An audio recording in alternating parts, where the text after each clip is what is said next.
पूरे छत्तीसगढ़ में और पूरी सरकार में हलचल मची हुई है।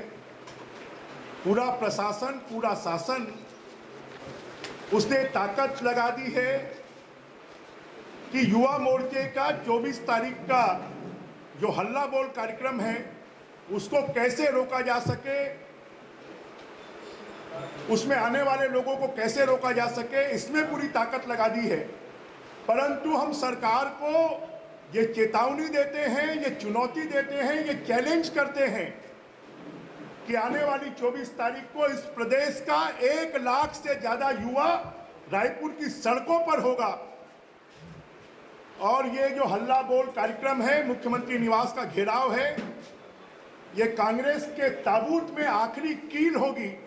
और ये संदेश होगा कि अब छत्तीसगढ़ का नौजवान जाग गया है, वो इस सरकार को उखाड़ कर फेंकेगा और जब तक वो चुप नहीं बैठेगा तब तक इस सरकार को उखाड़ कर फेंक नहीं देगा।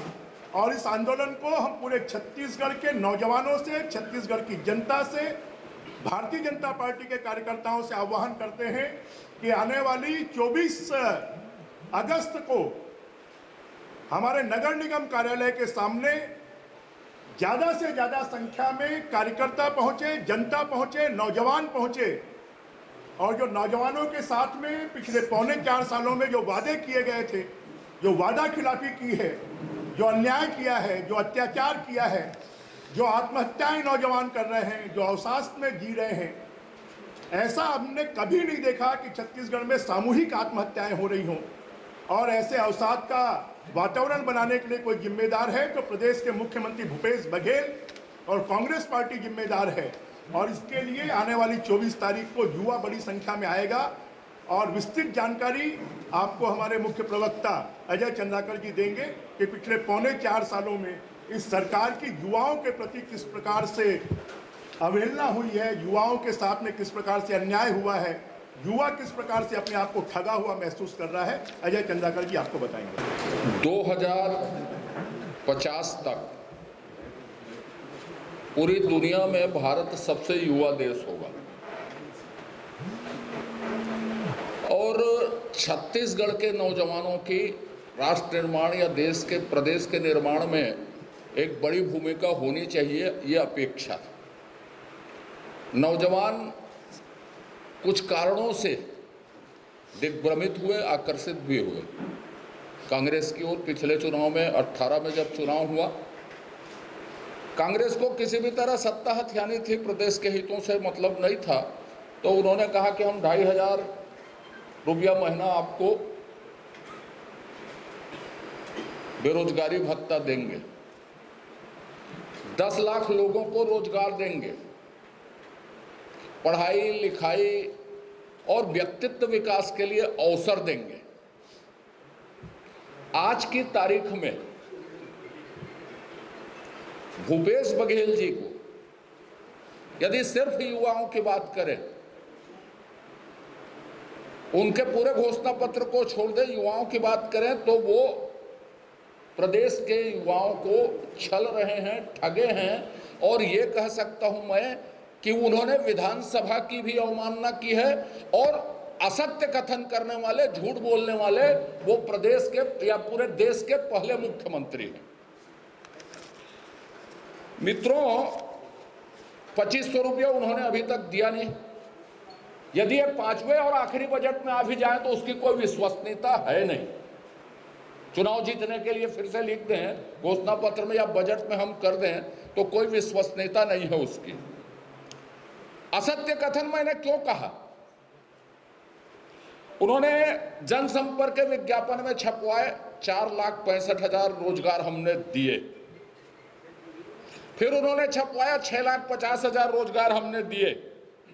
फिर लोकवाणी में कहा कि हमने 5 लाख रुपया रोजगार 5 लाख रोजगार दिया।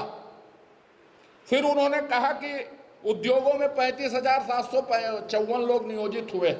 यहाँ पे और आंकड़े बताने के पहले रोकता हूँ कि जितने MOU हुए उसमें एक में भी काम शुरू नहीं हुए। माननीय बृजमोहन जी और हम लोगों ने विधानसभा में कहा कि 3 सालों में आपने 1925 उद्योग कौन से जिला में कहां पर स्थापित किए, उसको विधानसभा की कमेटी से आप चाहे तो सत्यापित करा सकते हैं। कहीं पे उनके उत्तर उसके विभाग का कहीं पे। मैं आप लोगों को भी यह विषय देता हूं कि आप लोग बता दें कि 1925 उद्योग कहां लगे हैं, और मैं तो सबसे पहले यह कहता हूं जहां से उद्योग मंत्री आते हैं वही बता दें। अब उसके बाद जितनी बातें उन्होंने कही, राहुल गांधी की सभा में उन्होंने 5 लाख रोजगार की बात कह दी। आज तक वस्तु स्थिति क्या है? आज तक वस्तु स्थिति यह है कि विधानसभा में वित्त विभाग ने 40,003 पदों की स्वीकृति दी। 40,003 पदों में भी जो 13,418 पदों में उन्होंने संविदा नियुक्ति दी है और 15,038 पदों में नियमित नियुक्ति की। अब उसके बाद वो छपवाते हैं रोजगार में कि छत्तीसगढ़ में 0.7% है। किसके द्वारा? EMIE का एक सर्वे वो रिपोर्ट करते हैं। EMIE बंबई की एक NGO है, प्राइवेट सेक्टर की। मेरा यह आरोप है, बेरोजगारी के भयावह स्थिति को देखते हुए भूपेश बघेल जी ने एक झूठी रिपोर्ट तैयार करवाई, पैसा देकर यह रिपोर्ट तैयार करवाई एक प्राइवेट कंपनी से, और अपने हाईकमान के पास, छत्तीसगढ़ के युवाओं के पास और विधानसभा में, सब में उन्होंने असत्य कथन कहा, झूठ कथन कहा। और इसलिए मैंने कहा कि देश में बेरोजगारों को छलने वाला और झूठ बोलने वाला, विधानसभा को गुमराह करने वाला पहला मुख्यमंत्री। मित्रों, दूसरी बात, जब 7% बताई तो उन्होंने कहा कि हम बेरोजगारों का पंजीयन नहीं करते, हम पंजीयन करते हैं रोजगार चाहने वालों का। यह नई परिभाषा ला दी उन्होंने। 21 लाख नौजवान से ज्यादा लोग छत्तीसगढ़ में पंजीकृत हैं,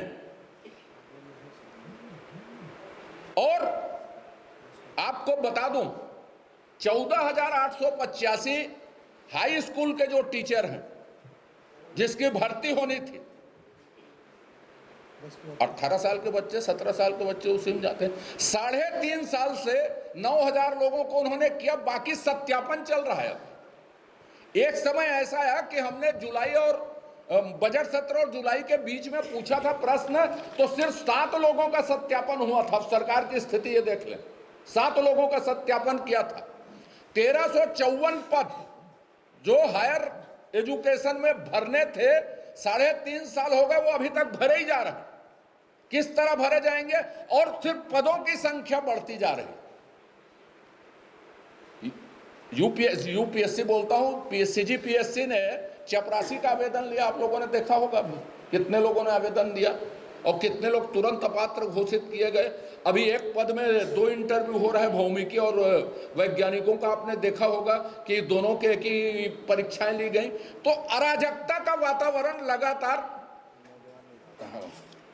अब दूसरी बात, हायर एजुकेशन में स्थिति क्या है? एक भी कॉलेज प्रथम 100 में नहीं। जो 15.6 प्राइवेट सेक्टर, निजी क्षेत्र को छोड़ दें, यदि हम सरकारी महाविद्यालयों की बात करें, सरकारी क्षेत्र की बात करें, तो 15.6 GIR था, ग्रास एनरोलमेंट रेशियो। वो भी गिर के 15.5 हो गया। आज तक 2 यूनिवर्सिटी खोले, दोनों वर्किंग नहीं हो पाई। हमने छत्तीसगढ़ में विविध तरह के, बृजमोहन जी थे, कामधेनु विश्वविद्यालय शुरू हुआ, टेक्निकल यूनिवर्सिटी शुरू हुई, मेडिकल यूनिवर्सिटी हुई। माने क्षेत्रीय असंतुलन शिक्षा में जो व्याप्त था, हिंदुस्तान में जितनी बड़ी संस्थाएं होती हैं, IIT हो, IT हो, ITI हो, IIITI हो, IIM हो, एम्स हो, सेंट्रल यूनिवर्सिटी हो, जितनी बड़ी संस्थाएं आई, NIT हो, ये सब भारतीय जनता पार्टी के शासनकाल में आई कि पीढ़ी का निर्माण हो, छत्तीसगढ़ नौजवान देश में एक भूमिका निभा सके, एक वाइब्रेंट फोर्स बने छत्तीसगढ़ में नौजवानों का। लेकिन इस सरकार ने कोई भी ऐसी योजना प्रस्तुत नहीं की कोई भी ऐसा बजट नहीं दिया, कोई भी ऐसे विषय नहीं लाए जिसमें हम ये कहें कि नौजवानों को कुछ मिलेगा। आज की तारीख तक यूनिवर्सिटी के सेटअप रिवाइज नहीं हुए। आज की तारीख तक रूसा अभियान में जितना पैसा देते हैं, कॉलेजों को 5 करोड़ रुपया, यूनिवर्सिटी को 50 करोड़ रुपया, आप जाके देखिए किसी भी यूनिवर्सिटी, किसी भी कॉलेज को कि कहीं पे कोई रिनोवेशन हुआ है क्या। अब आपको मैं बता दूं कि छात्रवृत्ति के लिए 6 करोड़ रुपये जारी किए, लेकिन आज तक वितरित नहीं किए गए। कौन है उसका जिम्मेदार? अब ये प्रदेश में निरक्षरता 28%, क्या योजना है उसकी? क्या वाइब्रेंट फोर्स बनेगा छत्तीसगढ़ में? अब आप ये देखिए कि खेल के व्यक्तित्व विकास के क्षेत्र में हम आते हैं। कौशल उन्नयन में प्रदेश में 198 संस्थाएं सार्वजनिक क्षेत्र की संचालित है।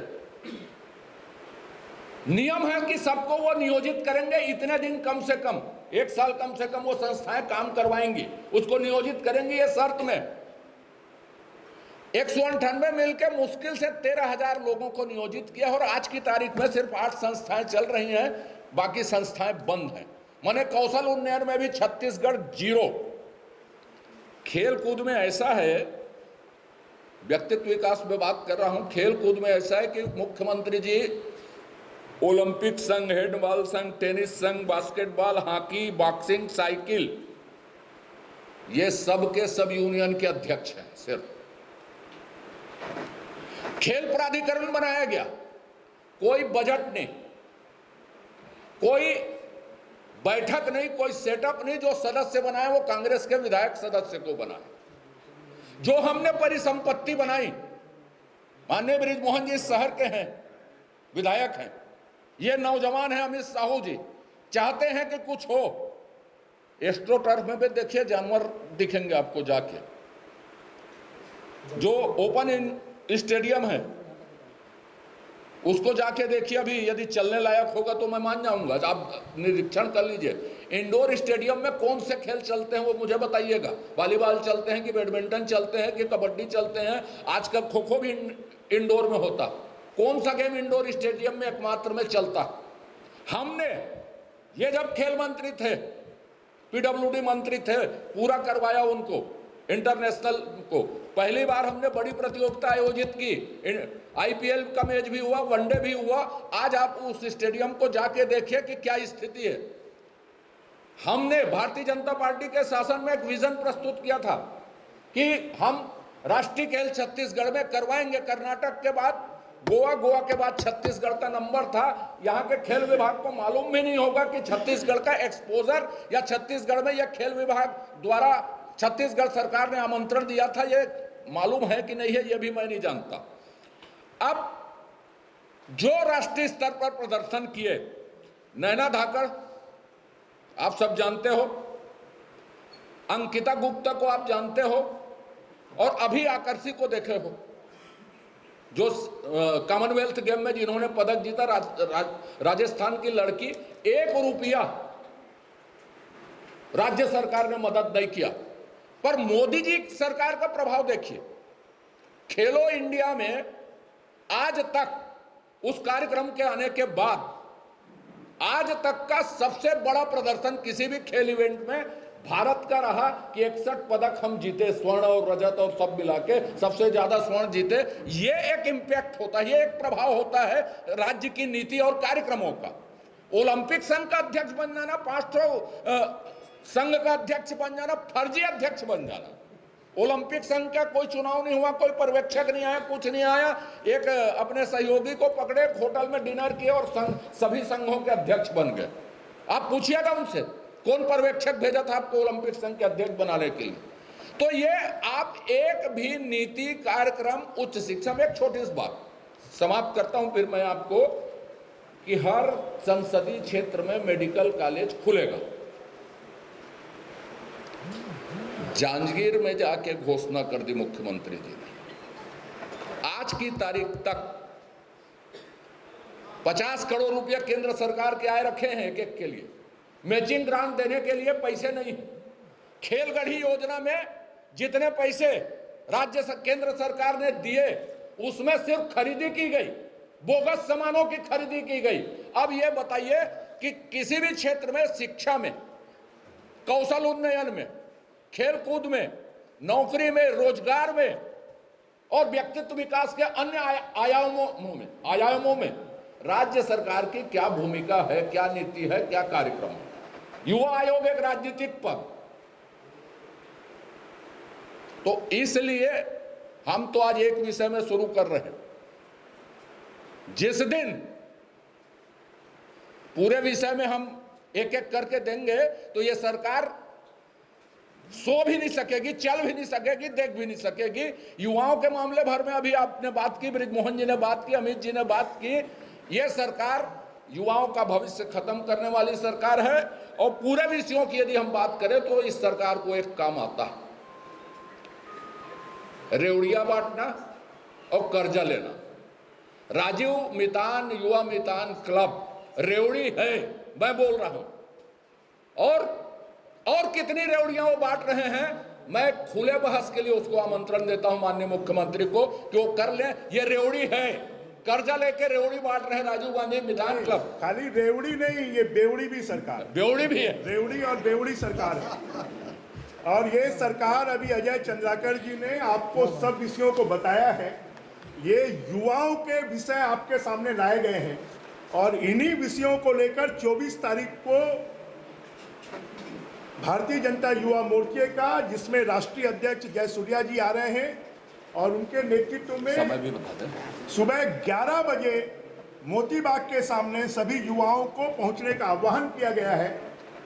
और वहां से 1 बजे युवा मुख्यमंत्री निवास के घेराव के लिए निकलेंगे, इन सब विषयों को लेकर कि युवाओं के भविष्य को, तेजस्वी सूर्या जी आ रहे हैं, इन सब विषयों को लेकर कि युवाओं के भविष्य को, उनकी मानसिकता को, उनके आचरण को ड्रग्स के माध्यम से उनको उपलब्ध कराकर बर्बाद करने का काम, नशा, हर तरह का नशा। और नशा भी, जैसे मैंने कहा कि ये रेवड़ी और बेवड़ी सरकार है, वैसे ही ये नशेड़ी सरकार है, युवाओं को नशे में डुबो रही है, युवाओं का भविष्य बर्बाद कर रही है। इसके विरोध में 24 तारीख को हल्ला बोल, ये सरकार के विरोध में एक बड़ा प्रदर्शन होगा और आने वाले समय में भारतीय जनता पार्टी अन्य विषयों को लेकर भी बड़े प्रदर्शन करेगी, जिसके माध्यम से हमारा ये संकल्प है कि इस प्रदेश का युवा